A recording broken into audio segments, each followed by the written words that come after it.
जय श्री कृष्ण दोस्तों, life style with God में आपका स्वागत है। दोस्तों, नवरात्रि आने वाले हैं, इसलिए आज हम माँ दुर्गा की ही उपासना के बारे में बात करेंगे।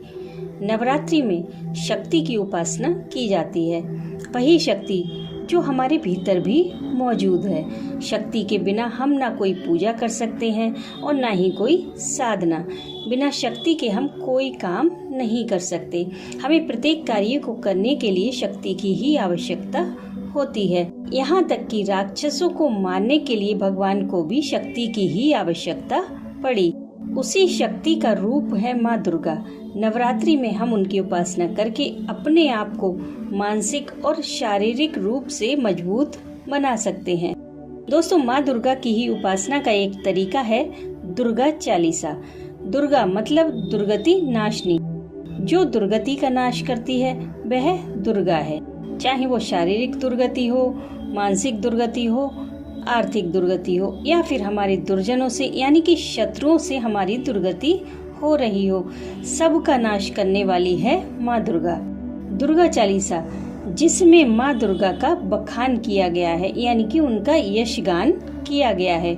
और इस पूरी दुर्गा चालीसा का मर्म यह है कि शक्ति के बिना आप ना तो कोई योग कर सकते हैं, ना कोई उपासना कर सकते हैं और ना ही कोई साधना।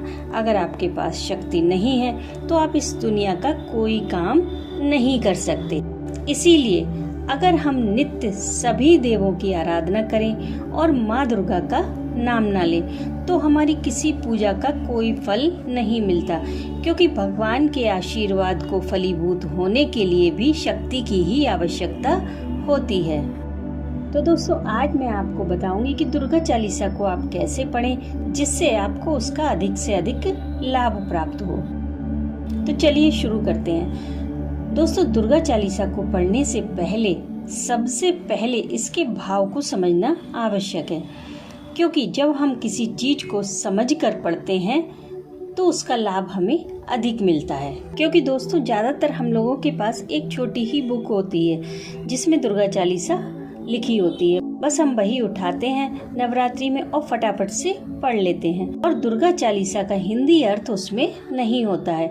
इसलिए हम दुर्गा चालीसा के पूरे भाव को नहीं समझ पाते हैं। लेकिन जब हम दुर्गा चालीसा को पूरी तरह से समझ लेंगे तब पढ़ते समय हमारे भाव भी चेंज हो जाएंगे और तब हमें इस दुर्गा चालीसा को पढ़ने का वास्तविक आनंद प्राप्त होगा। दोस्तों, नवरात्रि में अगर हम दुर्गा चालीसा पढ़ते हैं और माँ की यश गाथा का गान करते हैं तो माँ भवानी अतिशीघ्र प्रसन्न होती हैं, और माँ भवानी प्रसन्न हो गई तो हमारे जीवन में किसी चीज की कोई कमी नहीं रहती। लेकिन अगर आप दुर्गा चालीसा का पूरा लाभ लेना चाहते हैं तो आपको एक अनुष्ठान करना होगा। इस अनुष्ठान में पूरी नवरात्रि में दुर्गा चालीसा के 27 पाठ किए जाते हैं, यानी कि प्रतिदिन 3 पाठ। जी हाँ दोस्तों, अगर आप प्रतिदिन 3 पाठ करेंगे तो 9 दिनों में दुर्गा चालीसा के 27 पाठ कंप्लीट हो जाएंगे। और अंतिम दिन यानी कि 9वीं वाले दिन पाठ कंप्लीट करने के बाद आपको एक छोटा सा हवन करना होगा, और हवन में इस मंत्र की 27 आहुतियाँ देनी है। मंत्र है सर्व मंगल मांगल्ये शिवे सर्वार्थ साधिके शरण्ये त्र्यंबके गौरी नारायणी नमोस्तुते।